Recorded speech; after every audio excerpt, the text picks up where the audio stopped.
El gato negro Edgar Allan Poe. No espero ni pido que alguien crea en el extraño aunque simple relato que me dispongo a escribir. Loco estaría si lo esperara, cuando mis sentidos rechazan su propia evidencia. Pero no estoy loco y sé muy bien que esto no es un sueño. Mañana voy a morir y quisiera aliviar hoy mi alma. Mi propósito inmediato consiste en poner de manifiesto, simple, sucintamente y sin comentarios, una serie de episodios domésticos. Las consecuencias de esos episodios me han aterrorizado, me han torturado y, por fin, me han destruido. Pero no intentaré explicarlos. Si para mí han sido horribles, para otros resultarán menos espantosos que barrocos. Más adelante, tal vez, aparecerá alguien cuya inteligencia reduzca mis fantasmas a lugares comunes. Una inteligencia más serena, más lógica y mucho menos excitable que la mía, capaz de ver en las circunstancias que temerosamente describiré, una vulgar sucesión de causas y efectos naturales. Desde la infancia me destaqué por la docilidad y bondad de mi carácter. La ternura que abrigaba mi corazón era tan grande que llegaba a convertirme en objeto de burla para mis compañeros. Me gustaban especialmente los animales, y mis padres me permitían tener una gran variedad. Pasaba a su lado la mayor parte del tiempo, y jamás me sentía más feliz que cuando les daba de comer y los acariciaba. Este rasgo de mi carácter creció conmigo y, cuando llegué a la virilidad, se convirtió en una de mis principales fuentes de placer. Aquellos que alguna vez han experimentado cariño hacia un perro fiel y sagaz, no necesitan que me moleste en explicarles la naturaleza o la intensidad de la retribución que recibía. Hay algo en el generoso y abnegado amor de un animal que llega directamente al corazón de aquel que con frecuencia ha probado la falsa amistad y la fragilidad fidelidad del hombre. Me casé joven y tuve la alegría de que mi esposa compartiera mis preferencias. Al observar mi gusto por los animales domésticos, no perdía oportunidad de procurarme los más agradables de entre ellos. Teníamos pájaros, peces de colores, un hermoso perro, conejos, un monito y un gato. Este último era un animal notable tamaño y hermosura, completamente negro y de una sagacidad asombrosa. Al referirse a su inteligencia, mi mujer, que en el fondo era no poco supersticiosa, aludía con frecuencia a la antigua creencia popular de que todos los gatos negros son brujas metamorfoseadas. No quiero decir que lo creyera seriamente, y solo menciono la cosa porque acabo de recordarla. Plutón, tal era el nombre del gato, se había convertido en mi favorito y mi camarada. Solo yo le daba de comer y él me seguía por todas partes en casa. Me costaba mucho impedir que anduviera tras de mí en la calle. Nuestra amistad duró así varios años, en el curso de los cuales enrojezco al confesarlo mi temperamento y mi carácter se alteraron radicalmente por culpa del demonio. Intemperancia. Día a día me fui volviendo más melancólico, irritable e indiferente hacia los sentimientos ajenos. Llegué, incluso, a hablar descomedidamente a mi mujer y terminé por infligirle violencias personales. Mis favoritos, claro está, sintieron igualmente el cambio de mi carácter. No solo los descuidaba, sino que llegué a hacerles daño.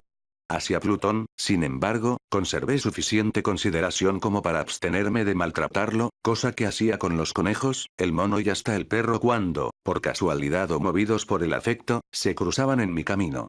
Mi enfermedad, empero, se agravaba, pues, ¿qué enfermedad es comparable al alcohol? Y finalmente el mismo Plutón, que ya estaba viejo y, por tanto, algo enojadizo, empezó a sufrir las consecuencias de mi mal humor. Una noche en que volvía a casa completamente embriagado, después de una de mis correrías por la ciudad, me pareció que el gato evitaba mi presencia. Lo alcé en brazos, pero, asustado por mi violencia, me mordió ligeramente en la mano. Al punto se apoderó de mí una furia demoníaca y ya no supe lo que hacía. Fue como si la raíz de mi alma se separara de golpe de mi cuerpo. Una maldad más que diabólica, alimentada por la ginebra, estremeció cada fibra de mi ser. Sacando del bolsillo del chaleco un cortaplumas, lo abrí mientras sujetaba al pobre animal por el pescuezo y, deliberadamente, le hice saltar un ojo. Enrojezco, me abrazo, tiemblo mientras escribo tan condenable atrocidad.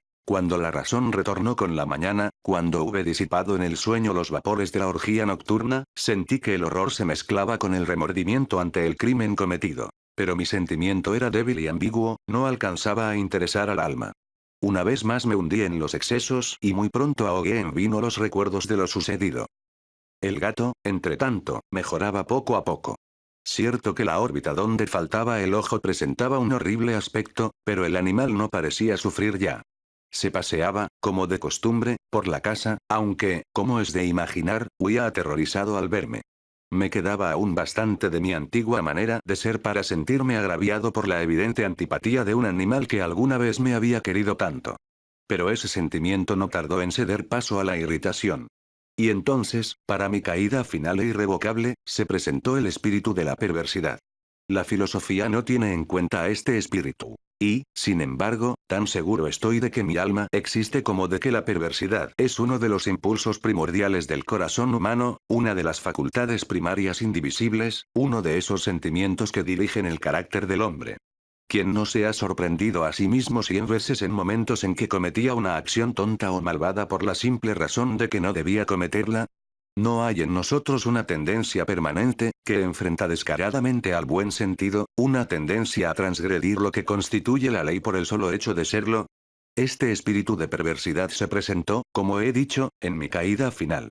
Y el insondable anhelo que tenía mi alma de vejarse a sí misma, de violentar su propia naturaleza, de hacer mal por el mal mismo, me incitó a continuar y, finalmente, a consumar el suplicio que había infligido a la inocente bestia.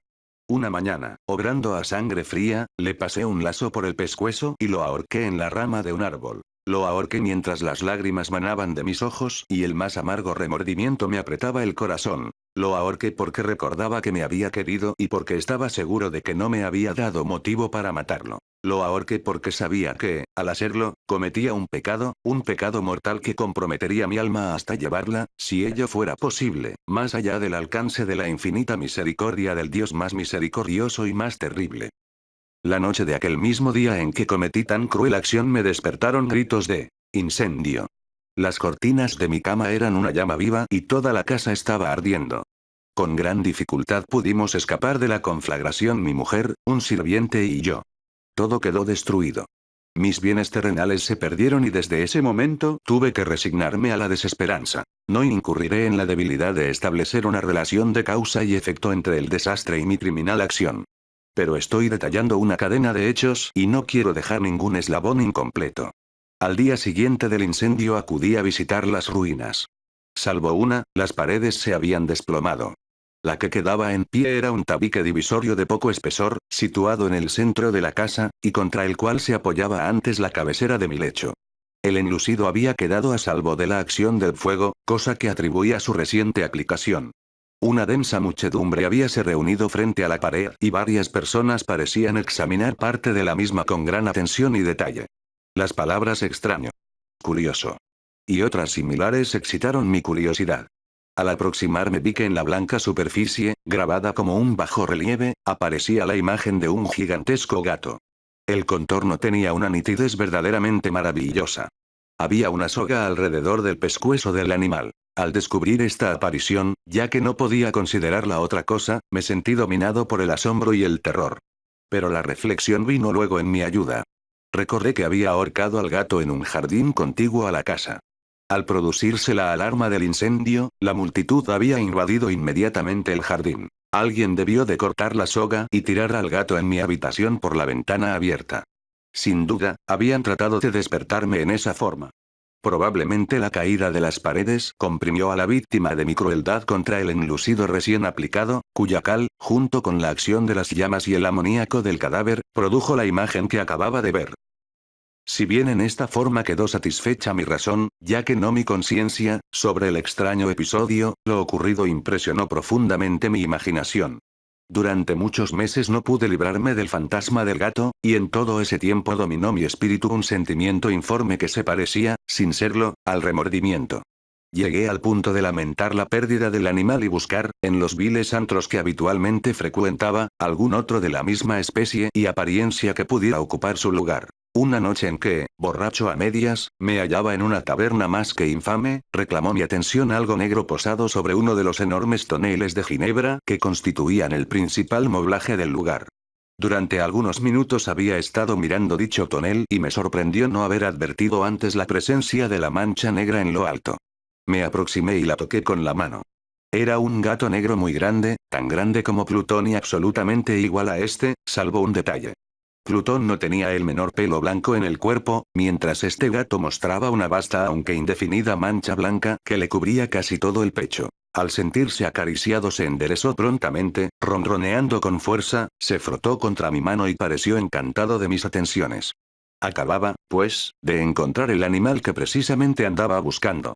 De inmediato, propuse su compra al tabernero, pero me contestó que el animal no era suyo y que jamás lo había visto antes ni sabía nada de él. Continué acariciando al gato y, cuando me disponía a volver a casa, el animal pareció dispuesto a acompañarme.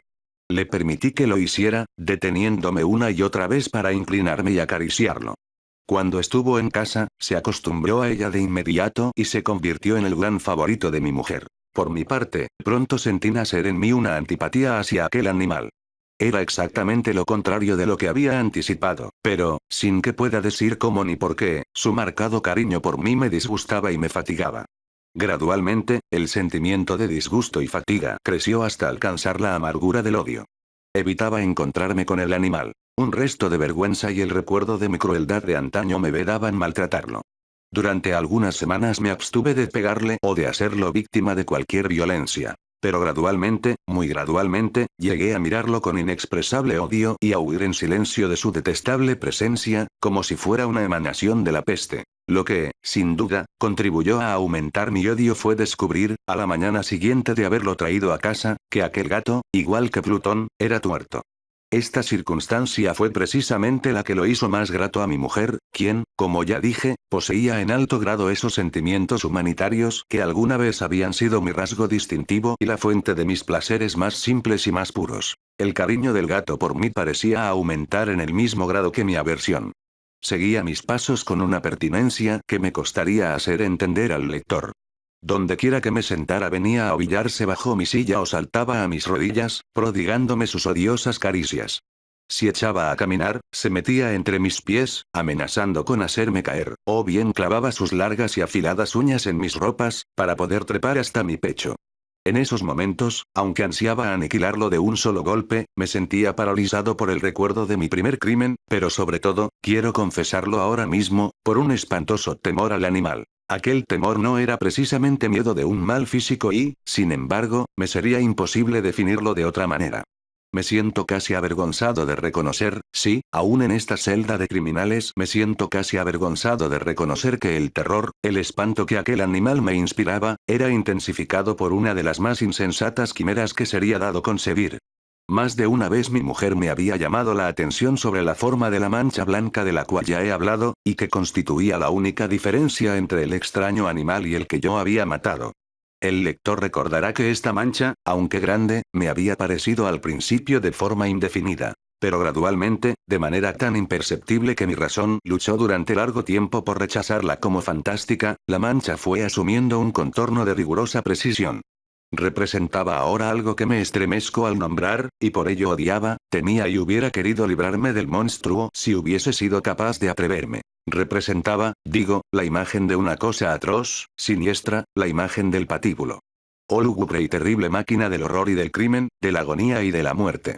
Me sentí entonces más miserable que todas las miserias humanas. Pensar que una bestia, cuyo semejante había yo destruido desdeñosamente, una bestia era capaz de producir tan insoportable angustia en un hombre creado a imagen y semejanza de Dios. Ay, ni de día ni de noche pude ya gozar de la bendición del reposo. De día, aquella criatura no me dejaba un instante solo. De noche, despertaba hora a hora de los más horrorosos sueños, para sentir el ardiente aliento de la cosa en mi rostro y su terrible peso, pesadilla encarnada de la que no me era posible desprenderme, apoyado eternamente sobre mi corazón. Bajo el agobio de tormentos semejantes, sucumbió en mí lo poco que me quedaba de bueno. Solo los malos pensamientos disfrutaban ya de mi intimidad. Los más tenebrosos, los más perversos pensamientos. La melancolía habitual de mi humor creció hasta convertirse en aborrecimiento de todo lo que me rodeaba y de la entera humanidad. Y mi pobre mujer, que de nada se quejaba, llegó a ser la habitual y paciente víctima de los repentinos y frecuentes arrebatos de ciega cólera a que me abandonaba. Cierto día, para cumplir una tarea doméstica, me acompañó al sótano de la vieja casa donde nuestra pobreza nos obligaba a vivir. El gato me siguió mientras bajaba la empinada escalera y estuvo a punto de tirarme cabeza abajo, lo cual me exasperó hasta la locura.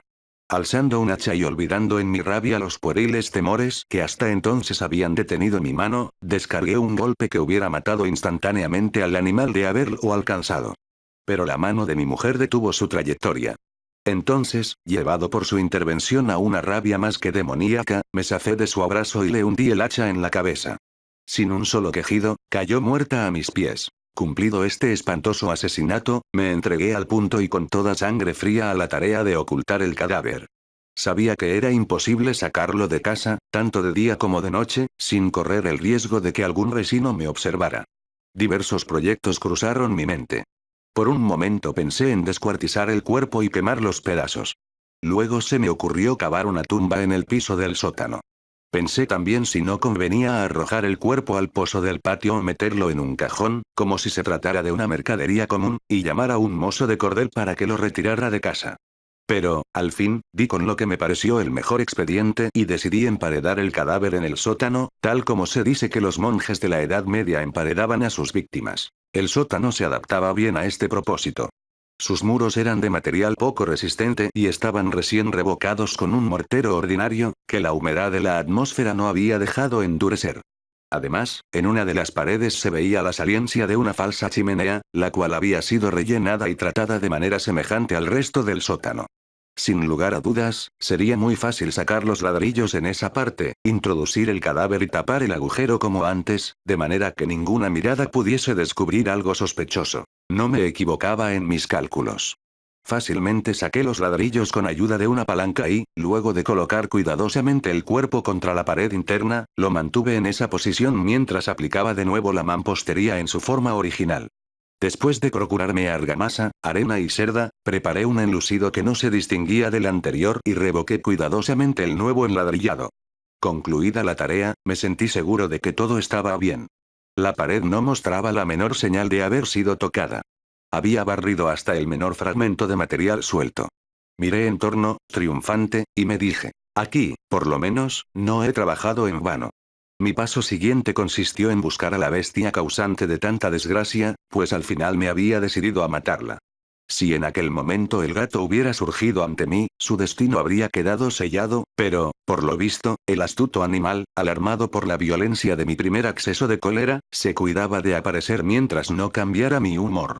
Imposible describir o imaginar el profundo, el maravilloso alivio que la ausencia de la detestada criatura trajo a mi pecho. No se presentó aquella noche, y así, por primera vez desde su llegada a la casa, pude dormir profunda y tranquilamente. Sí, pude dormir, aún con el peso del crimen sobre mi alma. Pasaron el segundo y el tercer día y mi atormentador no volvía. Una vez más respiré como un hombre libre. Aterrado, el monstruo había huido de casa para siempre. Ya no volvería a contemplarlo. Gozaba de una suprema felicidad, y la culpa de mi negra acción me preocupaba muy poco. Se practicaron algunas averiguaciones, a las que no me costó mucho responder. Incluso hubo una perquisición en la casa. Pero, naturalmente, no se descubrió nada. Mi tranquilidad futura me parecía asegurada. Al cuarto día del asesinato, un grupo de policías se presentó inesperadamente y procedió a una nueva y rigurosa inspección. Convencido de que mi esconderijo era impenetrable, no sentí la más leve inquietud. Los oficiales me pidieron que los acompañara en su examen. No dejaron hueco ni rincón sin revisar. Al final, por tercera o cuarta vez, bajaron al sótano. Los seguí sin que me temblara un solo músculo. Mi corazón latía tranquilamente, como el de aquel que duerme en la inocencia. Me paseé de un lado al otro del sótano. Había cruzado los brazos sobre el pecho y andaba tranquilamente de aquí para allá. Los policías estaban completamente satisfechos y se disponían a marcharse. La alegría de mi corazón era demasiado grande para reprimirla. Ardía en deseos de decirles, por lo menos, una palabra como prueba de triunfo y confirmar doblemente mi inocencia. Caballeros, dije, por fin, cuando el grupo subía a la escalera, me alegro mucho de haber disipado sus sospechas. Les deseo felicidad y un poco más de cortesía. Dicho sea de paso, caballeros, esta casa está muy bien construida. En mi frenético deseo de decir alguna cosa con naturalidad, casi no me daba cuenta de mis palabras. Repito que es una casa de excelente construcción. Estas paredes ya se marchan ustedes, caballeros. Tienen una gran solidez. Y entonces, arrastrado por mis propias bravatas, golpeé fuertemente con el bastón que llevaba en la mano sobre la pared del enladrillado tras de la cual se hallaba el cadáver de la esposa de mi corazón. Que Dios me proteja y me libre de las garras del archidemonio. Apenas había cesado el eco de mis golpes cuando una voz respondió desde dentro de la tumba. Un quejido, sordo y entrecortado al comienzo, semejante al sollozar de un niño, que luego creció rápidamente hasta convertirse en un largo, agudo y continuo alarido, anormal, como inhumano, un aullido, un clamor de lamentación, mitad de horror, mitad de triunfo, como solo puede haber brotado en el infierno de la garganta de los condenados en su agonía y de los demonios exultantes en la condenación. Hablar de lo que pensé en ese momento sería locura. Presa de vértigo, fui tambaleándome hasta la pared opuesta. Por un instante el grupo de hombres en la escalera quedó paralizado por el terror. Luego, una docena de robustos brazos atacaron la pared, que cayó de una pieza. El cadáver, ya muy corrompido y manchado de sangre coagulada, apareció de pie ante los ojos de los espectadores. Sobre su cabeza, con la roja boca abierta y el único ojo como de fuego, estaba agazapada la horrible bestia cuya astucia me había inducido al asesinato y cuya voz delatadora me entregaba al verdugo. Había emparedado al monstruo en la tumba.